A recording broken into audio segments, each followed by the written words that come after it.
He didn't protest when they mocked him. He didn't blink when they accused him. And when the sentence was handed down, sharp, dismissive, and predictably cruel, he uttered not a word in his own defense. But when he made a single phone call, the world shifted. You ever wonder what kind of man can shake an entire courtroom without ever raising his voice? Then you're exactly where you need to be. Let me take you back to the moment he walked into that courtroom alone, unarmed, underestimated, and carrying a truth so profound that no one in that room could have seen it coming. The courthouse doors opened with the slow groan of old hinges and the hush of dry tension, like dust floating in a sunbeam. A few people looked up out of habit. Most didn't bother. Men like him didn't attract much attention anymore. But he walked in anyway, slow and purposeful, not hesitant, not frail. There was something timeless in the way he moved, as if time itself had to accommodate his pace. His name was Clarence "Buck" Lanham, 79 years old. His body, though slightly stooped with the weight of years, still bore the square-shouldered frame of a man who'd once lifted cinder blocks like they were books and climbed steel scaffolding with the ease of breath.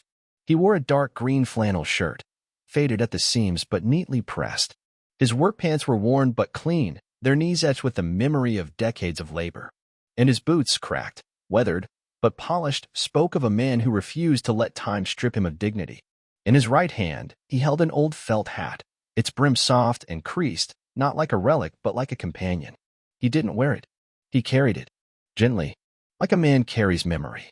When he reached the defense table, he didn't sit right away. He simply stood for a long moment, letting the silence wrap around him like an old coat. Then he placed the hat down, folded his hands, and lowered himself into the chair without fanfare. The whispers started quickly, soft, slicing, familiar. Another vagrant. Wasted the court's time. Here we go again. Clarence didn't respond. He had heard all of it before, at bus terminals, in hospital waiting rooms, and behind doors he once designed but could no longer pass through. The docket listed his charge: unlawful occupation of condemned property. The law saw a line crossed. What it didn't see, what it refused to see, was everything that line erased. Clarence had spent less than an hour on the porch of the house he built with his own hands. A modest place of pine and sweat in the heart of the old Rosedale district. The porch where his wife, Lillian, once sang lullabies into twilight. Where he brushed and sealed would trim each spring until the tremors in his hands made holding a paintbrush a battle. It was the place where, years ago, he held her hand as cancer quietly stole the rest. On paper, that home no longer belonged to him. The city had claimed it. Condemned. Forgotten. But Clarence remembered. The land remembered. And that morning, he had gone to sit. Nothing more. No banners. No signs. Just silence and remembrance. He came to court without a lawyer. Not because no one would help, but because he wouldn't allow anyone else to carry this weight. This was his reckoning. His stand. The judge entered, Ronald J. Keating, a man with the gray-eyed detachment of someone who'd long since traded justice for paperwork. He settled into his chair like a machine clocking into shift, flipping the case file with a bored flick of his wrist. Lanham, Clarence, 79. Charged with trespassing on city property, Judge Keating said, without looking up. He sighed audibly. Let me guess. No fixed address. No legal counsel. No job. No respect for the law. Clarence didn't blink. He didn't so much as twitch. He just watched the judge with a gaze that was neither angry nor afraid. It was quiet. Resolute. At the clerk's desk, a young woman named Priya Chauhan paused. The judge's tone made her glance sideways. There was something in Clarence's face, something familiar, like a faded photo pinned in the back of her mind. A man in rolled-up sleeves pointing proudly at a set of blueprints in a community meeting decades ago. She shook it off. No way. Too much time had passed. The judge, clearly annoyed by the silence, continued, Mr. Lanham, the city doesn't owe you anything. Emotions don't equal entitlement. Your memories don't translate to property rights. The courtroom remained silent. That brand of silence that doesn't come from reverence but from indifference.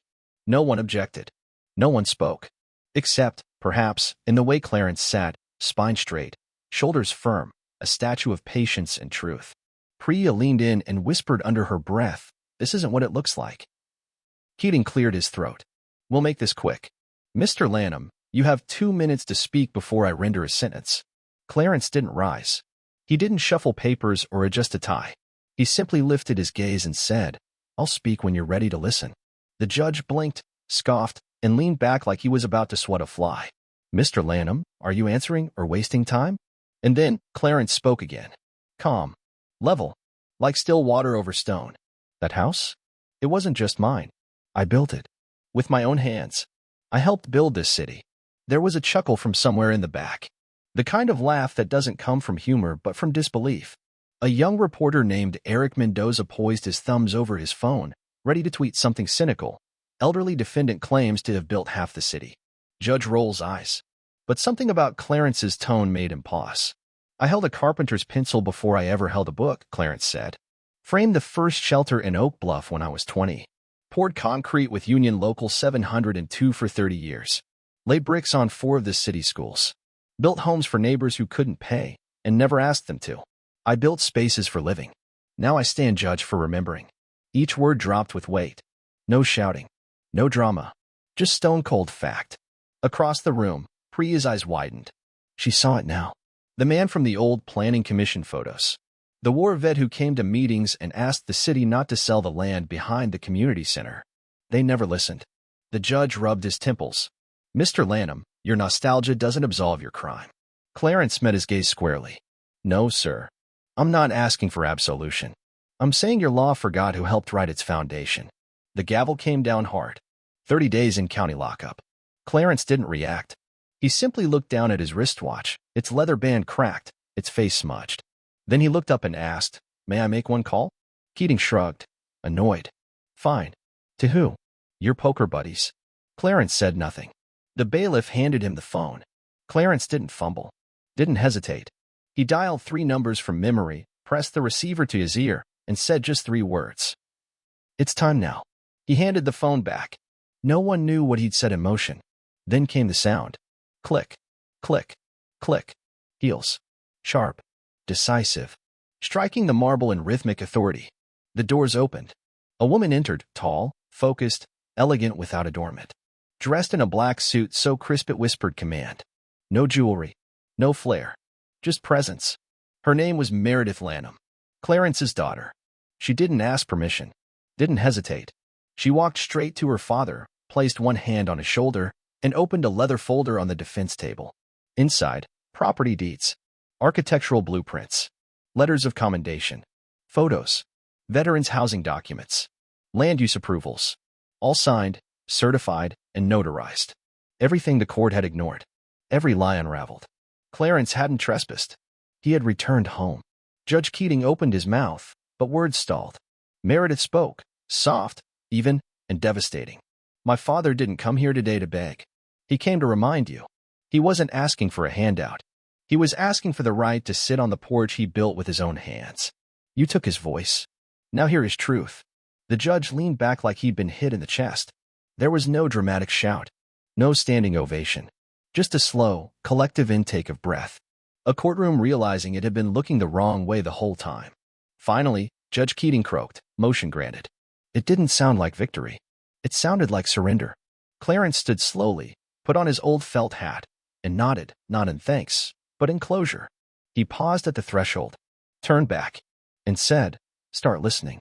Start seeing." Then he walked out, not triumphant, but whole, because sometimes justice doesn't roar. Sometimes it walks in on worn boots and speaks with the quiet power of truth remembered.